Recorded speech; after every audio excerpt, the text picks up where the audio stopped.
c'est ce soir le lancement de Montagne en scène 2015, c'est ça? Ouais, c'est ça, ouais. Alors, tout est prêt pour accueillir le public parisien? Voilà, bah ouais, il va y avoir 2700 personnes ce soir, donc ça promet quand même, je pense, une belle ambiance. Donc les protagonistes vont venir sur scène, ça va être sympa. Alors, qu'est-ce qu'on va voir ce soir? Écoute, 4 films, donc 4 films escalade, alpinisme, base jump et VTT. Donc on va aller un peu partout, on va aller dans le désert américain avec Alex Honnold et Cedar Wright. On va aller à l'Annapurna avec Yannick Graziani, Stéphane Benoît et Ulysse Tech, avant d'aller en Norvège avec les Flying Frenchies, faire du base jump et de la catapulte. Et avant de finir sur le Tour de France avec Lionel Daudet sur le fil exact de la frontière. Alors, comment sont sélectionnés les films sur Montagne en scène? Écoute, donc c'est nous, l'organisation, qui les sélectionnons. On en reçoit plus de 40. Enfin là, on en a sélectionné parmi 40, on a choisi 4, donc 1 sur 10. Et l'idée, c'est vraiment d'avoir des films très complémentaires, avec des films drôles, des films plus profonds, des films qui nous font voyager. Et l'idée, c'est vraiment de mixer tout ça pour faire un programme où le spectateur ne s'ennuie pas une seconde. Alors, depuis la première édition, quelles ont été les nouveautés un peu du festival? Et bah déjà, là, c'est vrai qu'on a apporté énormément de choses sur scène cette année, avec du coup, tu vois, des groupes de musique en live. Il va y avoir une fanfare qui va jouer sur scène. Les Flying Frenchies nous réservent des surprises en termes de spectacle. Donc voilà, l'idée, ça a vraiment été d'apporter ça. Avec des films, on essaye qu'ils soient toujours de meilleure qualité à chaque fois, avec des films de plus en plus variés. Et l'idée, c'est ça, c'est de toujours amener plus de choses en termes de spectacle et d'intervention sur scène. Alors, les 4 films sont les mêmes sur toutes les villes? Oui, sur toutes les villes, sur les 16 villes étapes. Donc tous les films sont à chaque fois les mêmes, dans le même ordre, le même programme. Alors, dernière question, est-ce qu'il y aura une édition 2016? Il y aura déjà une deuxième édition de 2015, parce qu'il y a la Winter Edition 2015 qui arrive du coup en novembre. Donc voilà, avec ski, snowboard, alpinisme, et on est déjà en train de regarder la sélection pour avoir le top de ce qui se fait sur les films de montagne d'hiver en novembre.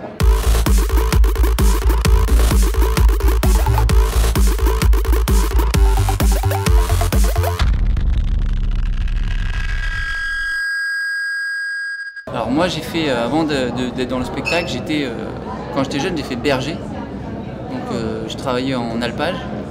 Et après, du coup, j'avais le goût de la montagne, j'ai fait beaucoup de randonnées et d'escalade.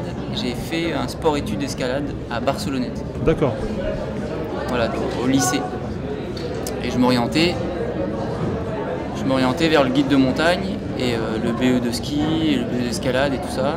Et il se trouve que j'ai fait un virage dans ma vie et que je suis parti de Barcelonnette et que je me suis retrouvé à l'école des Beaux-Arts et ensuite... fin de cursus des Beaux-Arts, je me suis retrouvé à aller dans des écoles de cirque. Par des rencontres. Par des rencontres. Ouais. Et toi, Violaine? Quel parcours?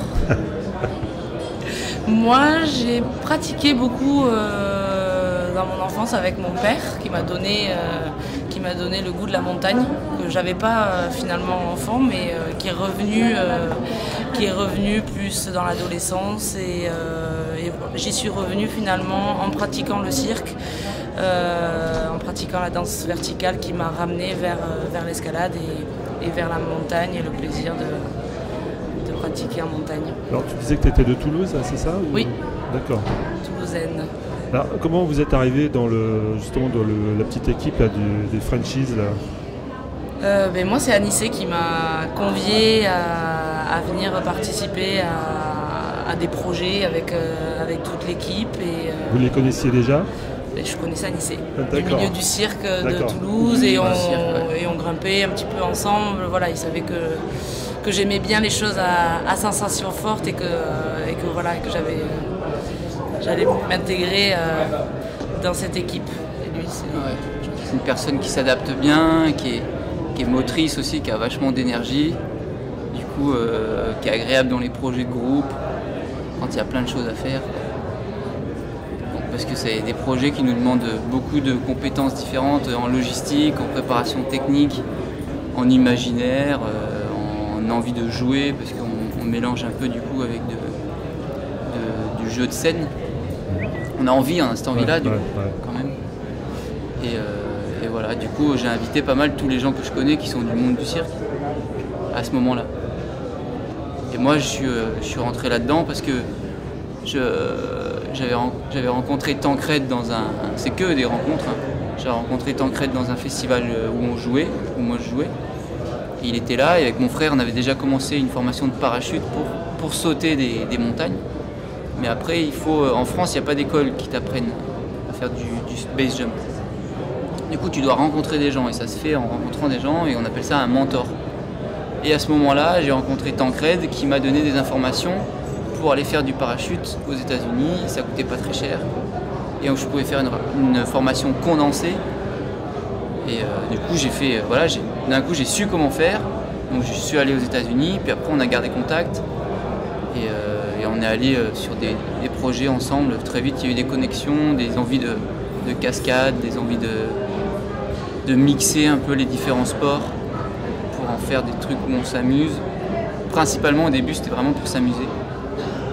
En sachant qu'on faisait des images quand même. Et Seb Montaz qui avait déjà fait un film avec eux, moi je les ai rencontrés au moment où ils faisaient ce film, le premier, I Believe I Can Fly. Donc ils étaient en train de faire ce film, moi j'ai débarqué là-dedans dans la session qui se passe dans le Verdon, au moment où je les rencontre. Et là, voilà, moi je les ai vus faire, j'ai fait 2-3 trucs à mon niveau. Et ça a enchaîné sur les projets qui suivaient, j'étais dedans et j'ai proposé le poids lourd, là, le bus. Du coup, ça venait rajouter une couche d'aventure, une couche de logistique. De logistique, mais aussi ça permettait d'amener du matériel, donc de faire des projets un peu plus gros parce qu'ils étaient vraiment très légers sur le premier film. Donc là, il y a le truc qui c'est plus gros, donc ça coûte plus cher.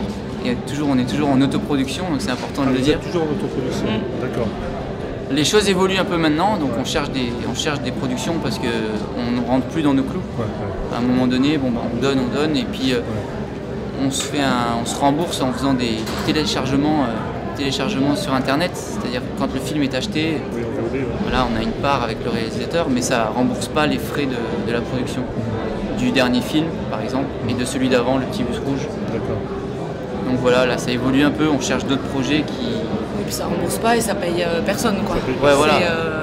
Alors après que ça paye, c'est une autre histoire, éventuellement, s'il y en a qui veulent travailler que de ça.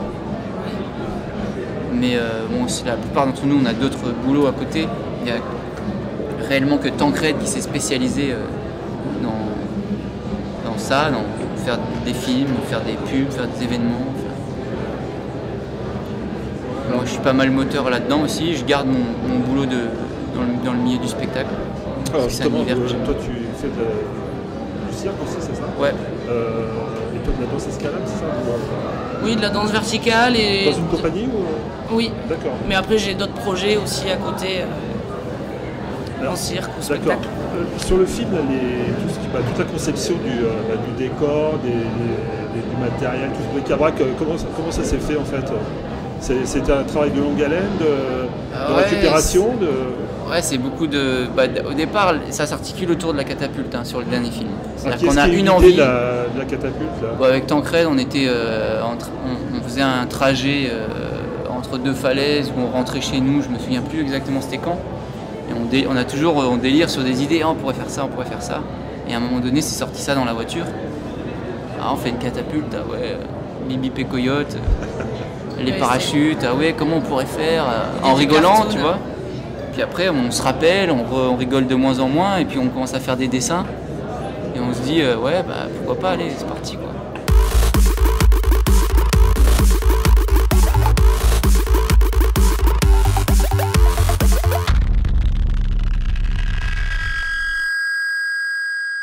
Déjà, je voulais savoir, est-ce que tu es content d'être à Paris là, pour présenter ce film? Je suis très content d'être à Paris pour présenter ce film. Tu vas faire toutes les autres dates? Non, je vais pas faire toutes les autres dates parce qu'il y en a quand même pas mal, mais on a la chance d'être plusieurs dans ce groupe et donc on essaie de tourner un petit peu. Alors, est-ce que tu es à l'origine justement de ce collectif, là, les Flying Frenchies? Ce serait un peu prétentieux de dire ça, mais on va dire que je suis peut-être le plus moteur, ouais. D'accord. Le plus moteur, le plus investi. Et quand est-ce que ça a été formé, là, ce petit groupe? Alors, il faudrait reprendre un historique, mais moi, j'aime bien revenir à 2008. C'est là où je rencontre Julien dans les Gorges du Verdon et où, en fait, tout de suite, le courant passe et on fait de l'escalade ensemble. Et il est initié à la highline. On fait notre première highline ensemble. Lui, il est piqué par le virus. Du coup, il part à fond dans le milieu de la highline. Moi, j'essaie de le rattraper plus tard parce que je démissionne de mon travail d'ingénieur. Il était aussi ingénieur. Du coup, après, on rencontre d'autres copains des montagnards, Seb, Antoine, sur le bord de la route, et on fait un groupe qui s'appelle les Skyliners, où en gros, c'est le mélange de la highline et du milieu de la montagne. Donc, il faut avant tout être un alpiniste avant de tendre une highline sur les sommets. Et ensuite, le groupe s'étoffe, on rencontre des gens du milieu du spectacle, etc. Et voilà, ça donne ce que ça donne ce soir, c'est-à-dire quelque chose d'assez bigarré et très expérimental. Alors, à l'origine, est-ce que tu viens de la grimpe ou de l'escalade, de l'alpinisme? Moi, à l'origine, je viens de la grimpe, peut-être. Tu continues toujours à grimper, quand même? Oui, je sais. C'est un moyen plutôt qu'une fin en soi. C'est un moyen de parvenir à un sommet, de tendre une highline ou de faire un saut de wingsuit ou de je ne sais quoi. Et alors, les prochains projets? Les prochains projets sont dans la trempe de ceux que l'on va voir ce soir, c'est-à-dire qu'on prend d'assaut des environnements verticaux majestueux, des falaises avec du vide et des apics, et on essaie d'assouvir nos idées les plus saugrenues à base de cordes, de parachutes et de choses aériennes. Alors, est-ce que tu as déjà présenté un film au public parisien? Oui, on avait déjà présenté un film est-ce qu'il est il y a différent 2 ans. Du public montagnard qu'on peut trouver à Grenoble? Écoute, je me rappelle qu'on a vu un très bon accueil sur notre premier film qui s'appelait I Believe I Can Fly, et je pense pas qu'il soit très différent parce que c'est des gens qui sont assez passionnés, les gens qui viennent aux rencontres, aux rencontres de la montagne, tu couperas ça. À Montagne-en-Seine, voilà, j'ai eu le petit bug. Les gens qui viennent à Montagne-en-Seine, c'est un public passionné, donc ils sont un peu déjà conquis d'avance.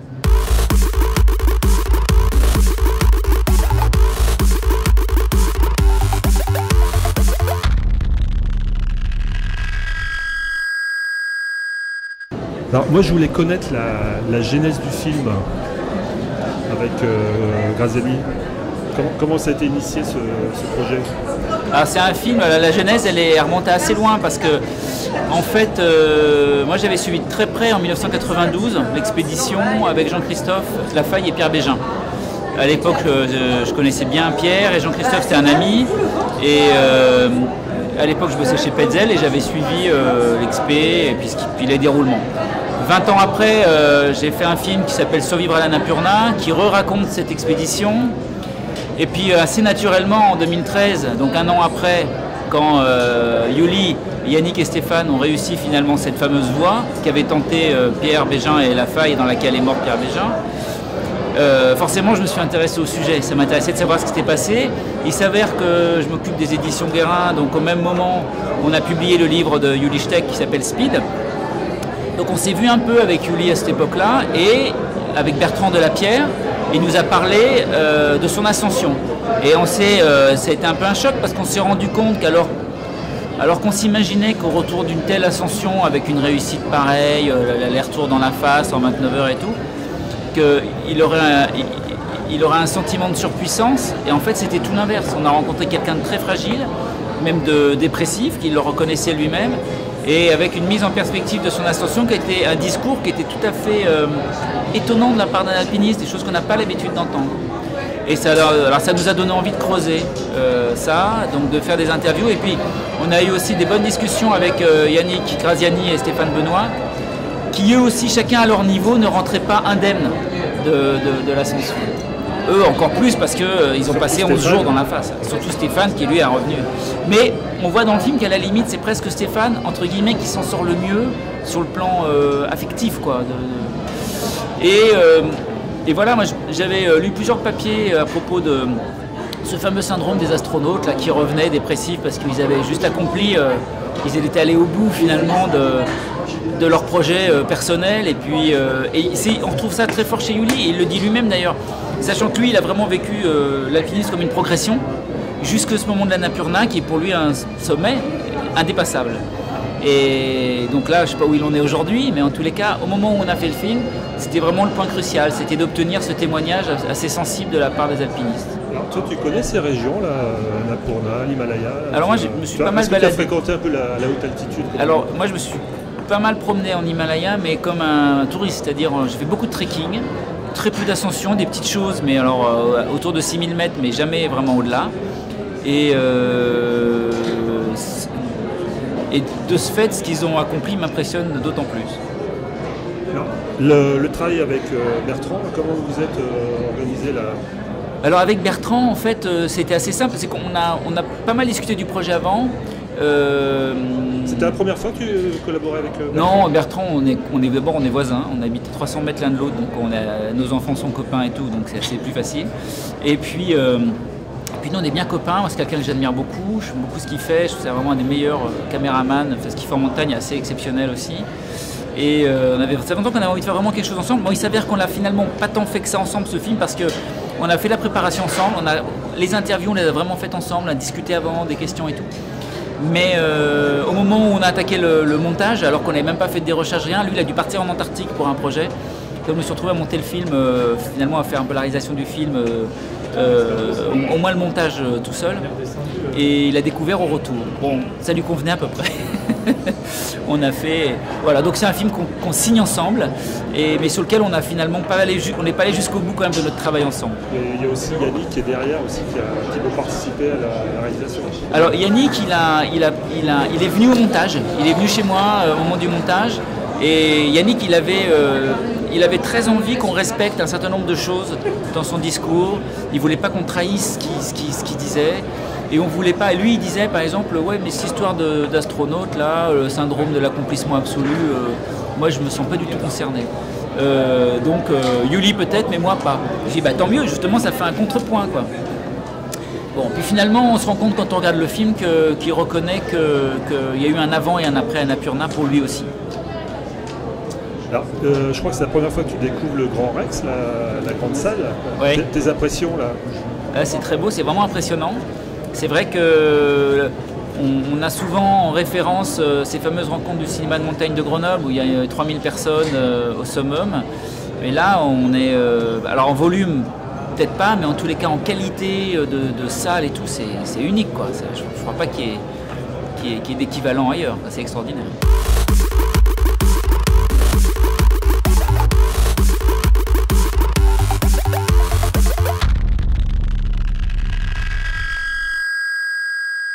Le titre « On ne marche qu'une fois sur la Lune », en fait, alors, les paysages qu'on trouve là-bas, c'est vraiment la Lune, c'est vraiment une autre planète?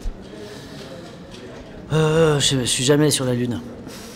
Donc, c'est pas une autre planète. Ce qui est sûr, c'est que c'est surdimensionné. C'est des très grosses montagnes, très difficiles d'accès.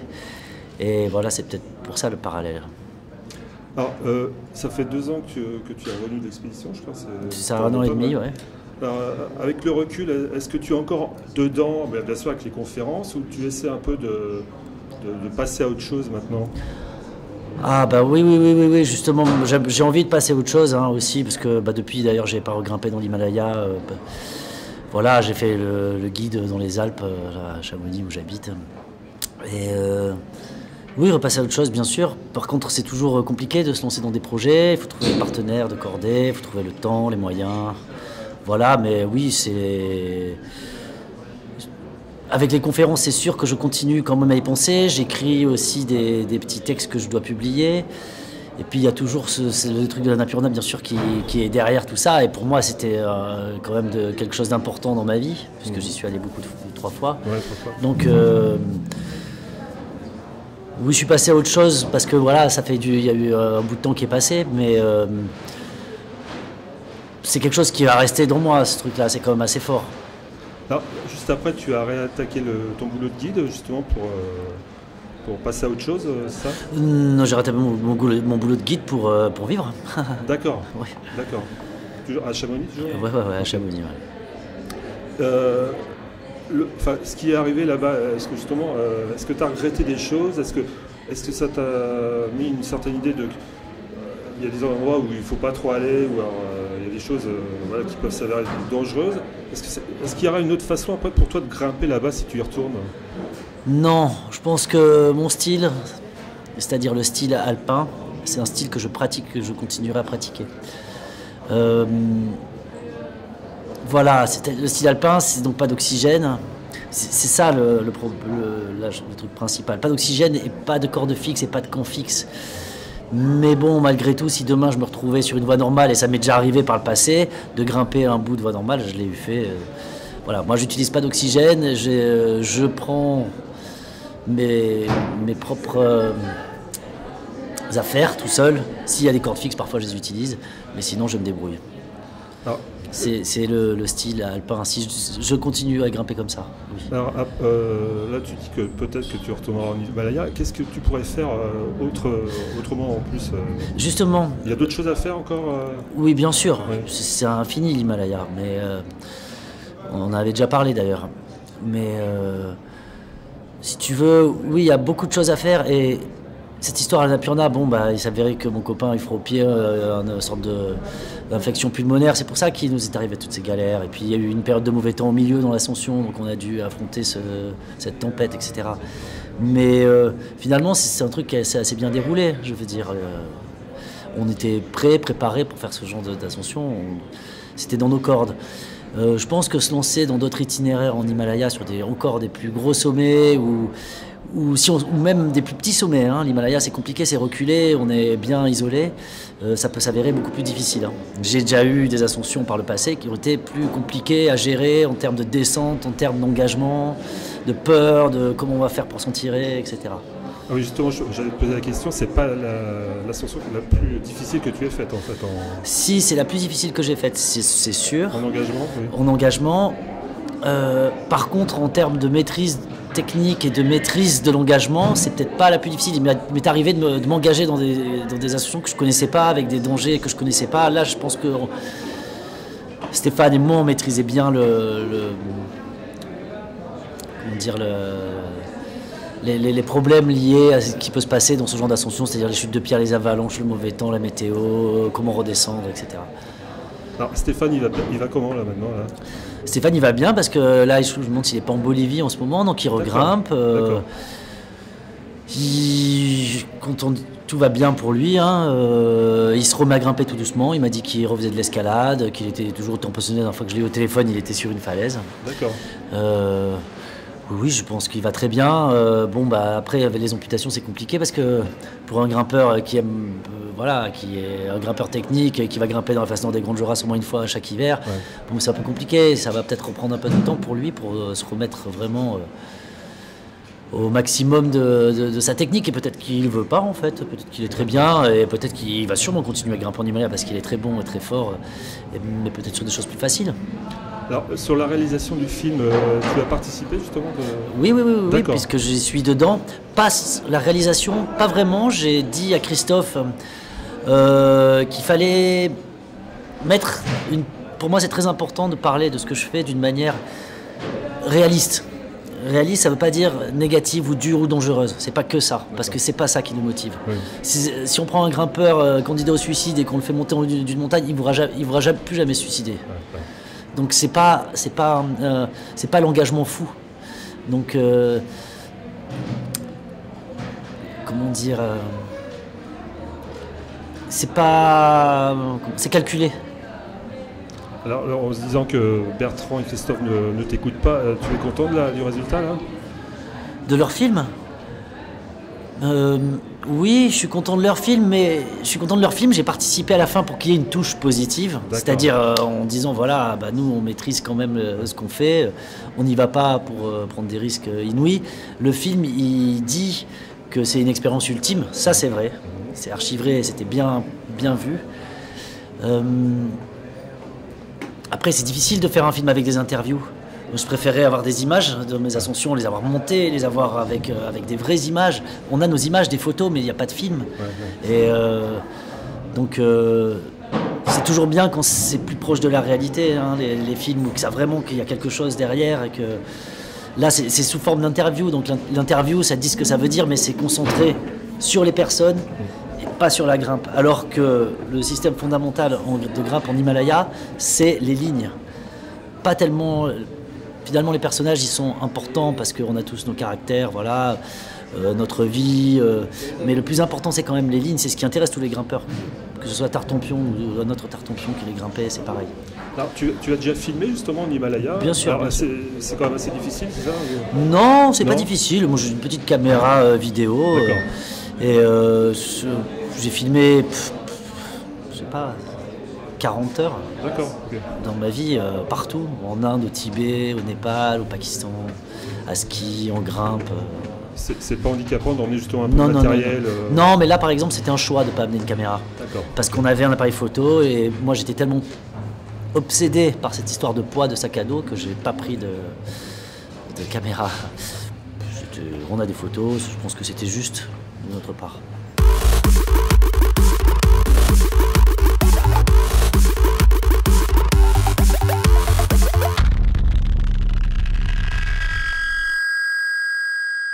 Moi j'aime bien être à la télé. Ah ouais, attention là. Ouais, on est bien là. Alors Lionel, heureux d'être à Paris. Ben voilà, en charmante compagnie, donc tout va bien, ouais.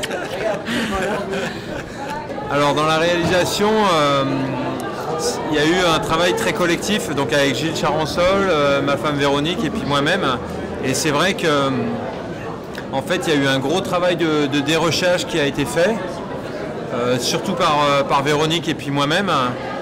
Et puis après, c'est vrai qu'on est venu à la Cinémathèque à Gap pour travailler avec Gilles sur un espèce d'ours, voilà, qu'on avait constitué un peu des meilleures scènes. Et après, on a vraiment commencé à travailler sur la réalisation avec Gilles, Véronique aussi un petit peu, de savoir voilà, qu'est-ce qu'on allait mettre dans le film, en sachant qu'au début, voilà, on s'était dit on veut faire un film le plus immersif possible. Un film où on ne met pas de voix off, mais on n'était pas sûr du tout d'y arriver, quoi.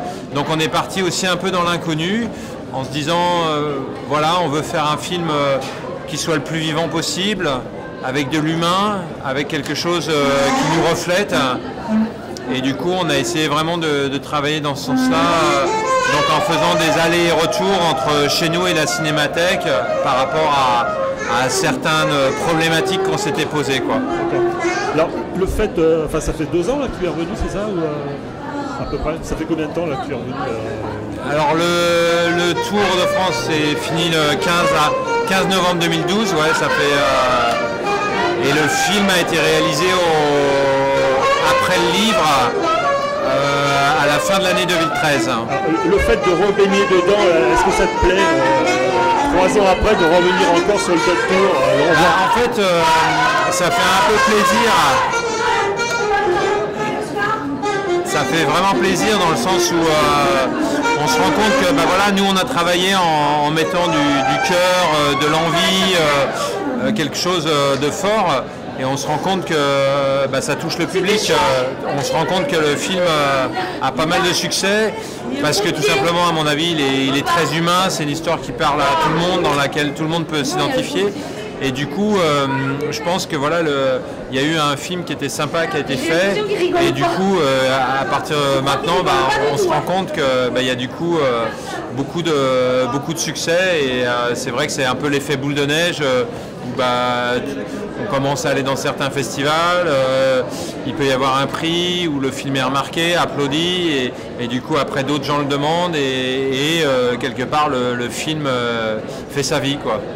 Alors, est-ce que d'avoir fait toute cette frontière, est-ce qu'il y a des régions qui t'ont incité à revenir les revoir, visiter le terroir, ou les gens que tu as rencontrés? En fait, ce qui est assez amusant, c'est que dans l'histoire du film et du Tour de France, je suis amené justement par des conférences, des festivals, etc., à refaire un peu des allers-retours en France, non plus un tour, mais plutôt des grands écarts. Et que dans ces grands écarts, bah, je retourne dans des coins parfois proches de la frontière, parfois sur la frontière. Et là, il y a encore peu de temps, j'étais à Belfort et j'ai des amis avec lesquels j'étais sur la frontière dans l'est de la France qui sont venus voir le film. Et après, moi, je suis allé aussi chez eux. Donc, c'est ça aussi qui me touche beaucoup, c'est tout le ciment qui s'est créé autour du Tour de France qui reste solide. Et on se rend compte qu'il y a beaucoup de gens qui ont été marqués par cette histoire et qui, du coup, cherchent... voit que ça perdure au travers du film et des événements, quoi. Alors, depuis que tu fais depuis quelques années, tu ramènes systématiquement des images. C'est devenu maintenant presque indispensable de ramener des images et de raconter par rapport à l'écriture. C'est autre chose. C'est un complément. Le film est pour moi toujours un complément de l'écriture. Un complément où, à mon sens, j'arrive pas à aller aussi loin que dans l'écriture. Parce que voilà, j'estime que je touche trop vite les limites du film, même si au global je fais des choses que je trouve sympas. Mais c'est vrai qu'à l'heure actuelle, par rapport aussi à mon statut entre guillemets de professionnel de la montagne, la communication avec les gens passe par le film. Et c'est vrai que le film est aussi un support qui va me permettre de toucher d'autres personnes qui ne lisent pas, par exemple, ou qui viendront peut-être au livre après avoir vu le film. Donc pour moi, il y a une complémentarité qui est très forte.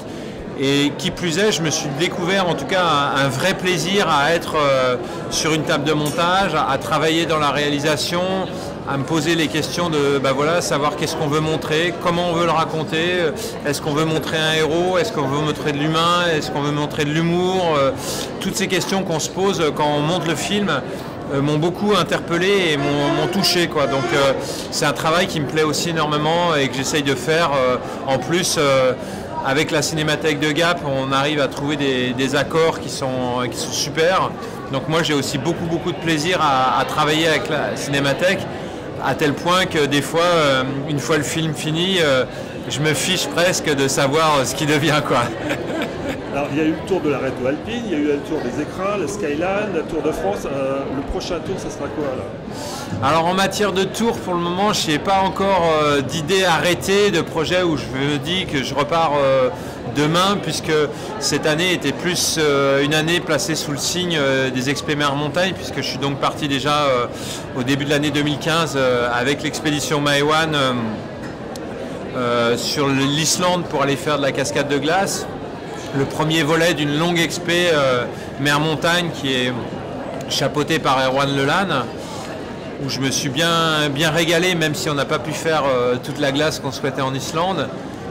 Et deuxième épisode des Expé Mer Montagne, c'est repartir cet été avec Isabelle Autissier pour le Grand Nord, pour le Groenland. Donc c'est vrai qu'on est un peu à l'opposé de ces histoires de l'imaginaire qui sont dans le terrain de l'aventure proche. Et là, je me retrouve par le biais du hasard à revivre de nouveau des aventures un peu lointaines, même si effectivement l'Islande, on est parti quand même de la Bretagne en voilier, quoi.